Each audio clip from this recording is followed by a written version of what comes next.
ایک نیا انسان۔ تو آج ہم سیکھیں گے انسان اپنی پرانی زندگی کو چھوڑ کر ایک نئی زندگی کیسے پا سکتا ہے۔ جب میں 15 سال کا تھا تو باکسر بننے کے لیے میں نے سمر ٹریننگ لی، اور جب ایک روز میں ٹریننگ کے بعد گھر واپس آ رہا تھا تو میرے دماغ میں یہ خیال آیا، تم بیمار ہو۔ میں نے اس خیال کو بھلانے کی بھرپور کوشش کی۔ گھر پہنچا تو مجھے ذہنی دباؤ محسوس ہونے لگا۔ میں نے اپنے والد صاحب سے کہا کہ مجھے ڈاکٹر کے پاس لے جائیں، لیکن پھر میں نے یہ محسوس کیا کہ اگر لوگوں کو یہ پتہ چلا کہ میرا دماغی توازن درست نہیں ہے تو مجھے اسکول میں سے نکال دیا جائے گا، اس لیے میں علاج کے لیے نہ گیا۔ 2 ہفتوں کے بعد ایک اور بات میرے ذہن میں آ گھسی کہ تم 1 مہینے کے اندر اندر مر جاؤ گے۔ میری حالت بد سے بدتر ہوتی جا رہی تھی۔ میری زندگی مکمل طور پر بے معنی ہو گئی۔ ہر کوئی یہ سوچ رہا ہے کہ میں دوسروں سے توجہ لینے کے لیے یہ کر رہا ہوں، لیکن میں تو شدید کرب میں مبتلا ہوں، اور کوئی بھی مجھ پر بھروسہ نہیں کر رہا تھا۔ مجھے اس بات کی سمجھ نہیں آ رہی تھی کہ میرے ساتھ کیا ہو رہا ہے۔ مہینے کے اختتام پر میری دادی نے گھر میں ہی میرے بال کاٹے۔ جب وہ میرے بال کاٹ رہی تھی تو میں رو رہا تھا۔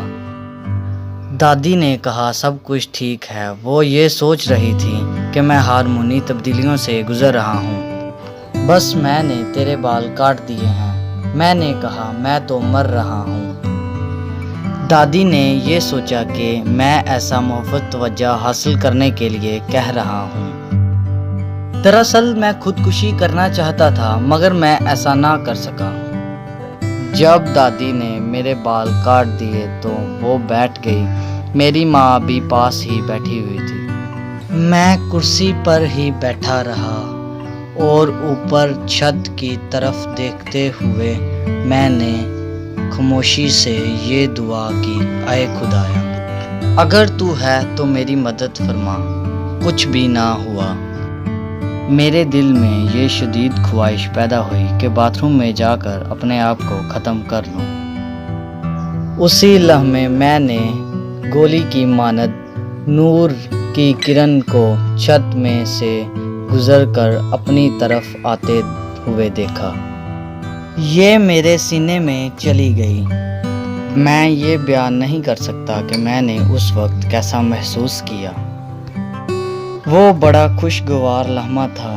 میں نے اپنے اندر زندگی کو محسوس کیا، ایسا ایک لمحے میں ہو گیا۔ میں اپنی کرسی سے اچھل کر اترا اور یوں چلایا، خدا کا شکر ہو، خدا نے مجھے شفا بخش دی ہے۔ ماں اور دادی کو وہ نوری کرن دکھائی نہ دی، اور انہوں نے بڑی حیرت کے ساتھ میری طرف دیکھا۔ دادی نے کہا آرام سے بیٹھ جاؤ، سب کچھ ٹھیک ہو جائے گا۔ بڑی خوشی کے ساتھ اپنی ماں کو گلے ملا۔ یوں لگ رہا تھا جیسا میں کافی عرصہ بعد اپنی ماں کو ملا ہوں۔ میں نے کہا خدا نے مجھے شفا دے دی ہے۔